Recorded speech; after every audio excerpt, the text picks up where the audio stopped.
fight and to lead others in battle against Israel's enemies.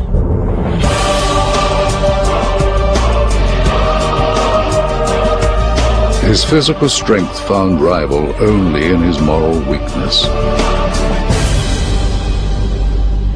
Samson has one other vice, and that is Samson loves Philistine women. And this was a no-no in ancient Israel, but he loves them. And the one woman that he really loves is Delilah.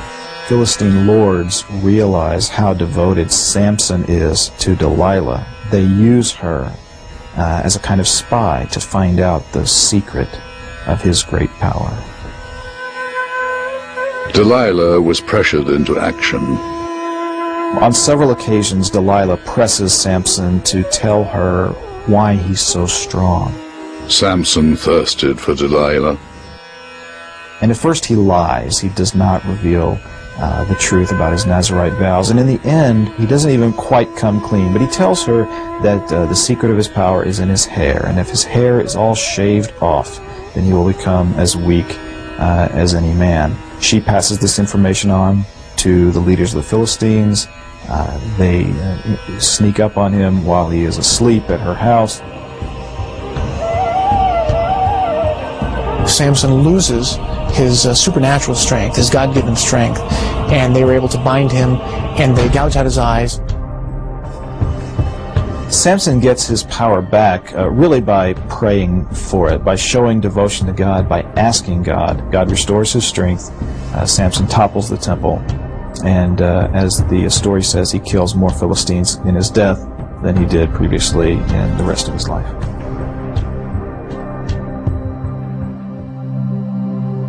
Samson's pursuit of pleasure cost him his freedom, but the Philistines' ropes could not stifle his determination. Today, the world looks for leaders who combine the courage and strength of a person like Samson and with the wisdom and judgment of a sage. All of those qualities can be found in our last hero, David. God sends Samuel to Bethlehem, to the family of Jesse, to anoint David to be the next king. God's choice of David was unique because in the ancient Near East, and also with the first choice of the king, what were people looking for? They were looking for the biggest, strongest individual. David would soon be given the opportunity to prove himself fit as a leader. And of course, this is the famous David and Goliath story. David, again, is back with the sheep while his brothers are in the army fighting the Philistines. But the Philistines are technologically superior to Israel. The Philistines employed iron weapons, thereby putting Israel at a tactical disadvantage. The only strategic leverage for the Jews was control of high ground, making Philistine attack difficult. The Philistines have recourse to an ancient custom, which is a battle of champions. So they put their champion Goliath out to challenge a champion from Israel. King Saul made a declaration to his soldiers. The man who kills the giant will receive riches, his daughter as a wife, and will live tax-free. Still, the soldiers were afraid. So no one wants to fight him. But David comes to deliver lunch to his brothers on the battlefield, and he hears that this is going on, and he's personally offended that no one is willing to fight Goliath. Not because he thinks he can defeat him on his own strength, but he knows the power of his God. And so David takes the challenge and does what no one else is willing to do, and that is face Goliath. David threw himself at the feet of divine fate. Now, David used a slingshot, and we kind of think of kids using slingshots, but these are serious weapons. Armies use them. As a matter of fact, within the army of Israel, the Benjaminites were particularly adept at the sling.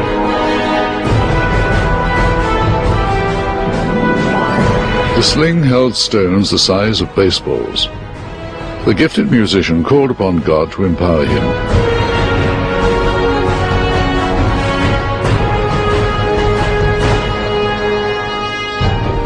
Skeptics long argued that David was a legend contrived by a band of inconsequential nomads, until 1993, when archaeologists digging at Tel Dan in northern Israel discovered a stone slab on which David's name is inscribed, thereby becoming the first archaeological reference to David outside the Old Testament.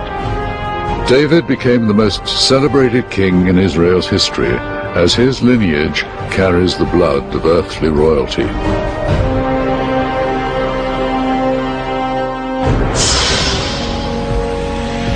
Coming up, what did scientists dig up in the 1960s that proves the Bible's accuracy?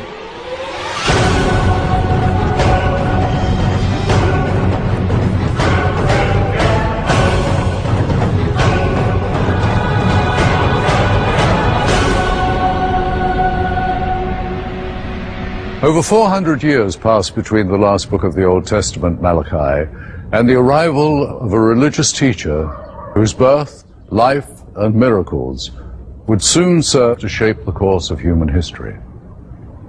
Was this teacher, Jesus of Nazareth, simply a good man, or was he sent directly from the right hand of God?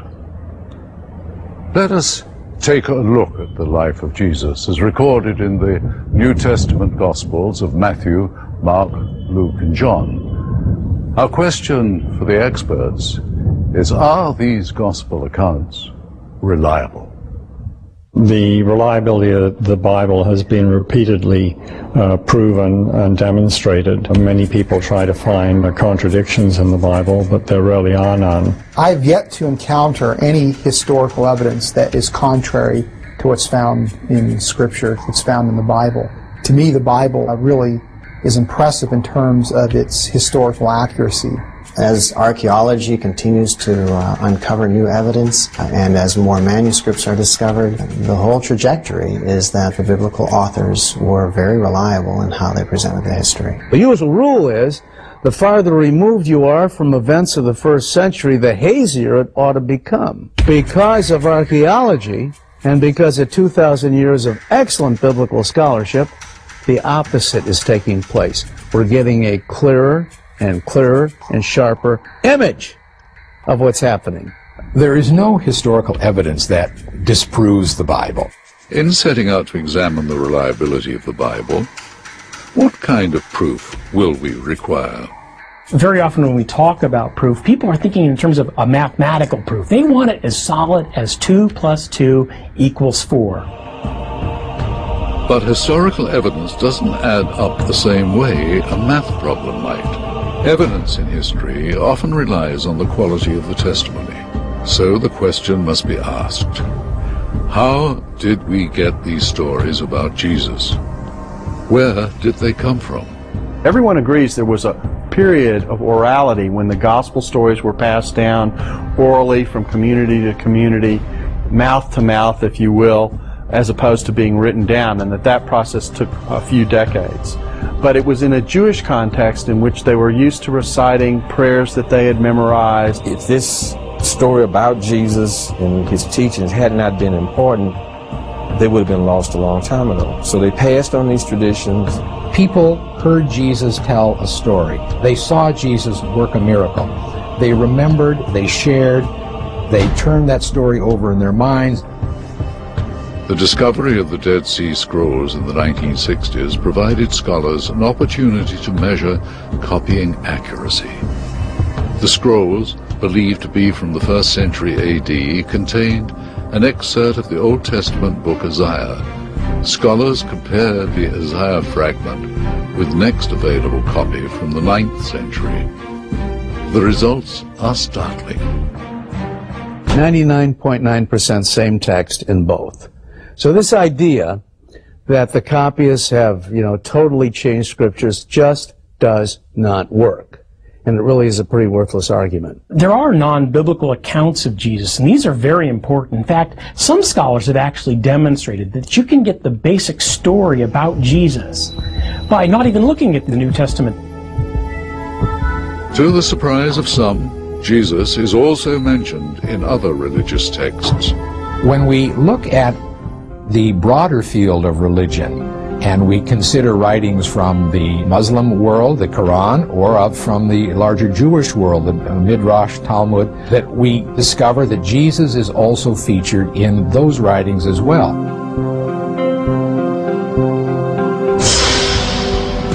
Coming up, what proof is there that Jesus actually lived? And is